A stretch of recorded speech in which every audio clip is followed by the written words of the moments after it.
Nick Wright game. Okay, they're still the worst team. Moving on to the Dallas Cowboys. They're coming off their bye week, preparing for a Monday night showdown with the Tennessee Titans. They'll have their new receiver, Amari Cooper, for whom Dallas gave up what some would call a costly first-round pick. Despite the elephant in the room that is Dak Prescott's upcoming contract, Jerry Jones says Amari Cooper has nothing to do with the evaluation of Dak Prescott's future. See, do you agree with Jerry? Well, This guy. I'm curious to hear this one. I just, not unless. It's like us doing a show. We get evaluated on a regular basis as a show, chemistry, in and out of bumps, how we're doing things as far as our elements. But ultimately, it's really what they think about me. I mean, I know you guys are here and we're doing a show and everything, but I'm just saying as far as my evaluation. So if they like us, I knew that something was coming. It's totally different. But if they like the quarterback, and I believe that Jerry, a lot like the people at Fox, they like him. And they like me. So even if my wide receivers are not number one or number twos, like they decide they're going to go with me anyway because they like it. And I believe Jerry is in love with Dak. Now, I do believe this. It's going to come at a certain price. I believe Jerry's going to say, because my offensive line, what I want to do with Zeke in the future, because of my rush with Lawrence, I got to pay him. I want to have a Dak as my quarterback, but it's going to come at like a hometown discount. So he's going to try to do a Tom Brady without the championships. That's what I believe, Jerry, and the reason why. Collectively, it's not about the talent around him. Jerry's in love with Dak as his quarterback, and that's the way he's going to move forward. You know that little filter that stands between what you think and what you say? Oh, no, Chris doesn't have one? Oh, Chris you was just now born learning this? without Of one. course. All right, let me talk to the actual football side of this, not Chris's awful analogy from the beginning of it. On the football side of it, unlike the analogy at the beginning, you got that right. Jerry's decided on Dak.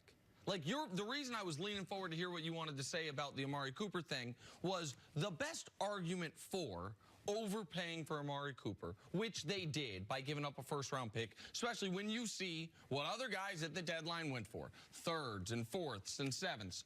The best argument was, we got to find out about the quarterback. You're paying a premium because you want to find out if you got the quarterback. Man, Jerry's done decided about the quarterback. Jerry has decided Dak Prescott, he said it. He's proven it to me. I don't need more information about Dak. He's the only person who doesn't need more information about Dak, but he's also the only vote that counts. He's the only, there might be a board of directors, but it's 5 people, and Jerry's got 3 of the votes. So then why give up a first-round pick? Because he also, not only does he think that he's got his quarterback, because he thinks he's got his quarterback, he thinks they can win the division. Well, no, let's look at the market, though. All right? Golden Tate went for a 3rd rounder. He's in last year of his contract. Amari can get the 5th-year option, younger player, higher ceiling left. So if you look at Golden Tate went for a 3rd, Philadelphia, we know, offered a 2nd for Amari Cooper. Right. So the real price for Amari Cooper was a 2nd rounder. Yep. But because you wanted him now, and because someone else wanted them, it just inflated the price just a little bit. But it's not like they paid 2 number ones for Amari Cooper. It wasn't a drastic overpay. No, they're not going to give up on this season. So that made the price a little bit higher also. Exactly right. Like that Jerry, because, again, look at all of this through Jerry's eyes. We now know Jerry thinks he's got his quarterback. He knows he has his running back, right? Yeah. They just changed the offensive line coach, so they think their offensive line is going to get better. Yes. We all know they've got a good defense. So, okay, so Jerry's saying we're 3-4, but what we are, in his eyes, is not a quarterback away. We're a #1 wide receiver away.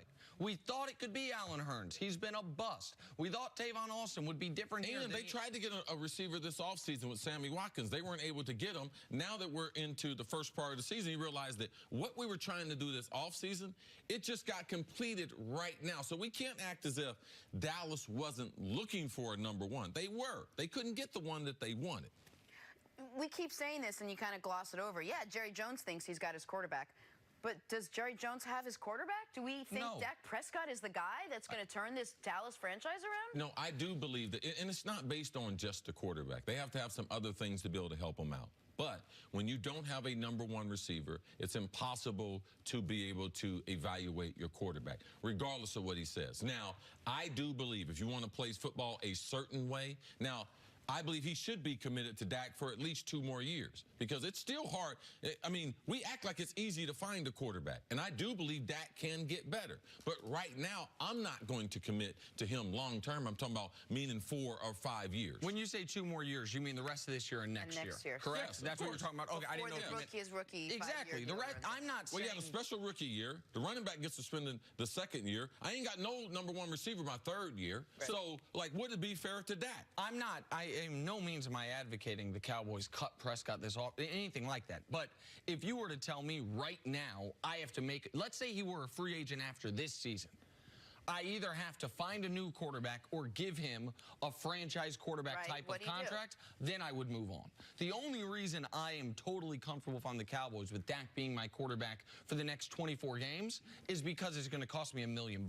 It's because I am able to surround him theoretically with a lot of talent because he makes so little money. And then, but what I wouldn't do is sign him prematurely. Usually quarterbacks are like coaches in the NBA. They never go into the final year of their deal. I'd let Dak go into the final year of his deal. I'd know I'd be able to franchise him if he plays really well. If he's playing really well throughout the year, I'd maybe sign him midway through next season. But I'm not signing him to an extension this offseason. I don't think you're signing him to an extension this offseason. You need to see more from him. Yep. At least we do. Jerry maybe doesn't. And if I'm Dak's agent, which I'm not, he's not one of my clients, but if I'm Dak's agent, I am absolutely calling Jerry and say, well, hey, man, you got your guy. Let's get to talking numbers. All right, let's take a break there. Coming up, back to the NBA. Why the best team in the East might actually not be the Boston Celtics. Next on First Things First. In seasonality, Jenna, I'm Zeke, and you are definitely cold.